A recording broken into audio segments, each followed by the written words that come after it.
Imagine looking closely at a page of ancient, heavily worn mystical text. And suddenly, right before your eyes, the ink begins to glow, revealing this incredibly complex, high-tech network of data streaming just beneath the Hebrew letters. Welcome to The Explainer. So glad to be here. Today we're diving into some of the most profound mechanics of reality ever documented. We're taking ancient spiritual heritage and looking at it through the lens of a cosmic server room. We want to understand the ultimate system architecture of the human soul. Exactly. We're going to unpack exactly how the universe updates your spiritual software. Okay, so let's start with a massive dilemma. This is the wall that literally every beginner hits when they first face this incredibly complex spiritual architecture. You open a book of Kabbalah, maybe the Talmud Eser Sefirot, and you just hit a wall. You don't understand the words. Right, it feels completely counterintuitive. Why study something if your brain can't process the information? It's like trying to read an engineering manual for a spaceship you have absolutely no idea how to fly. But here is the incredible secret at the pshat level, the simple surface meaning of our source text today.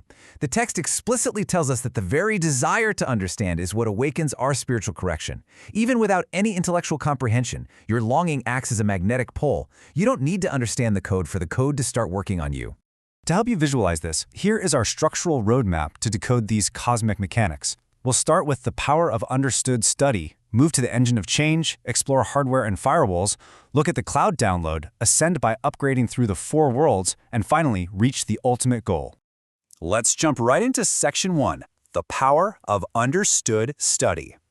Now, we're pulling this directly from item 155 in the introduction to the study of the 10 Sephirots. And what's really striking about this slide is the profound promise it makes. The text calls it a wonderful, invaluable virtue, a segula. That word segula is so important here. It's essentially a cosmic life hack. The text guarantees that studying these specific concepts, even when you're sitting there in total confusion, actually draws down what's called Ohr Makif, or surrounding lights. This means the study isn't an academic exercise. It's a mechanical action. It literally draws the learner step by step toward shlemut, absolute spiritual perfection. It's like, even if you don't know how the medicine works, swallowing it still cures you. But of course, we don't start out perfect. We usually begin our study driven by our own interests, right? Learning for a personal reward, maybe to feel smart or to find peace. The text calls this Lo Lishma, not for its own sake. And honestly, that is completely fine. It's comforting, actually. The cosmic system fully expects you to start off a bit selfish. It uses your own desire for personal gain to hook you into the network. It's like the system says, come for the personal benefits, stay for the ultimate transformation. Because eventually this study elevates you to Lishma, which is a state of pure connection, pure giving, aligning perfectly with the Creator. Which brings us to Section 2, the engine of change. How does this transformation actually happen? So here is where we get into the sod, the secret spiritual mechanics. And to explain it, we have to look at it like modern technology. The text mentions the ma'or, the light, that brings a person back to the good. Think of this ma'or as a powerful background process running on your computer. It's an executable file, a transformative energy embedded directly within the teachings. Exactly.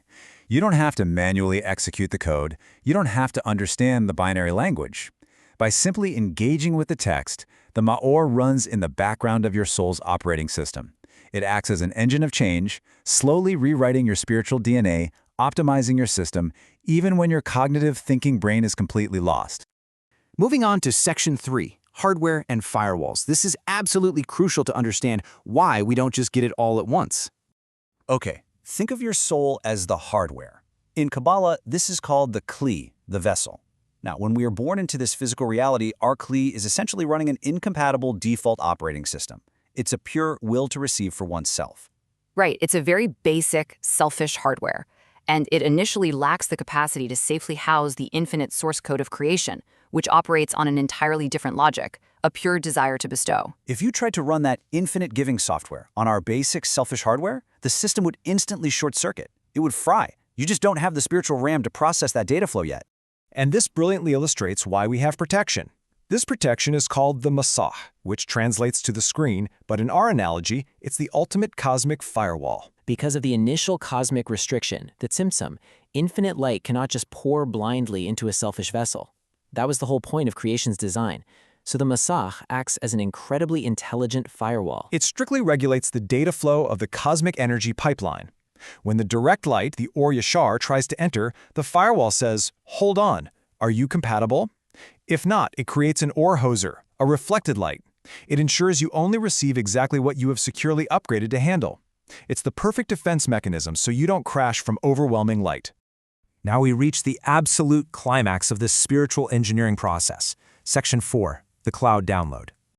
We mentioned Ohr Makifim earlier. Ohr Makif translates to surrounding light. Let's put this into perspective. Imagine you're trying to download a terabyte of divine, infinite understanding. But your spiritual bandwidth? It's stuck on a 1990s dial-up connection. Your hardware just can't take the file size. But here's the beautiful part. The data doesn't just disappear. The server doesn't delete it. Instead, it perfectly preserves itself in the cloud. It forms an Ohr Makif, a surrounding light that hovers right outside your system, totally enveloping your unready vessel, just patiently waiting for your capacity to catch up. Now let's look at the exhaustive mechanics of how this download actually happens. Step 1, your intense desire, your longing to understand the text, acts as a ping to the cosmic server. You're essentially asking the server for the data. So step 2, the light attempts to enter. But as we discussed, your firewall, your Masach, rejects it because there's no zivug, no perfect coupling of compatibility yet.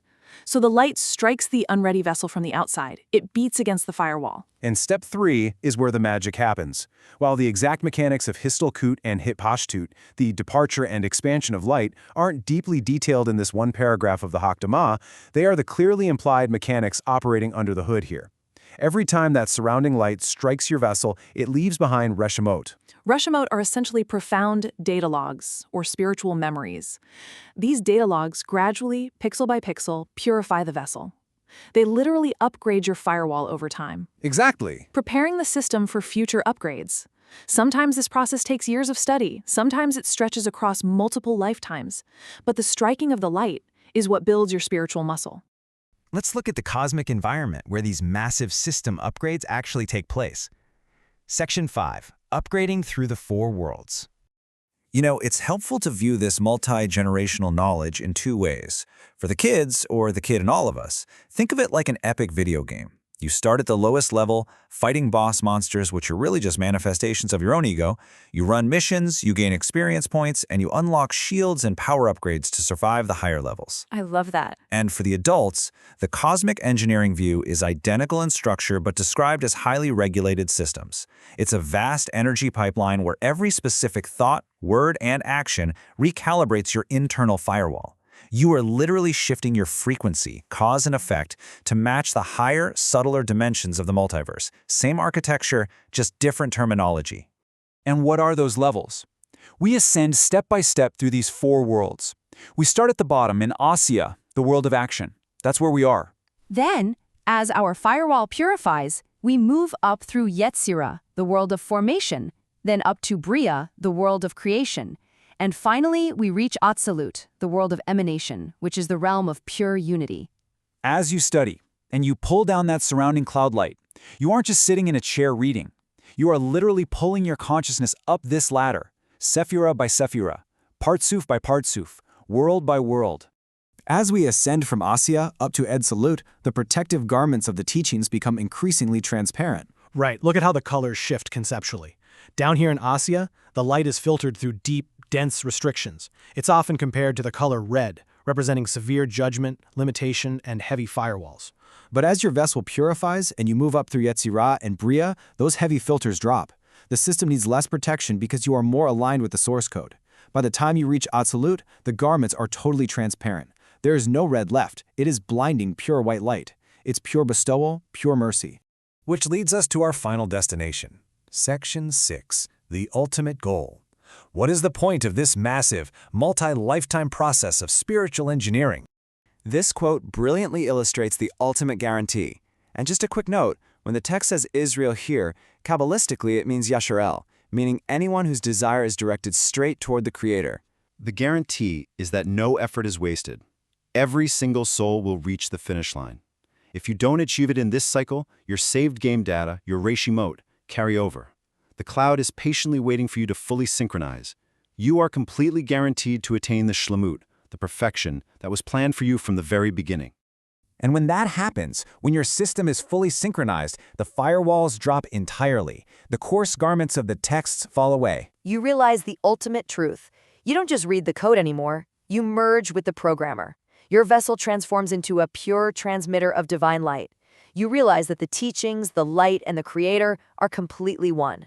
There is no separation. It's an overwhelming thought, isn't it? If the very act of just trying to understand is what triggers your ultimate spiritual upgrade, what will you choose to study tomorrow that is entirely beyond your current comprehension? Thank you for joining us for this complete journey through the Pardes. We hope these ancient truths help you and your family improve your own dimensions this week. If you enjoyed this full chapter deep dive, please like, subscribe, and share which part of the journey touched your soul in the comments. We'll see you in the next chapter.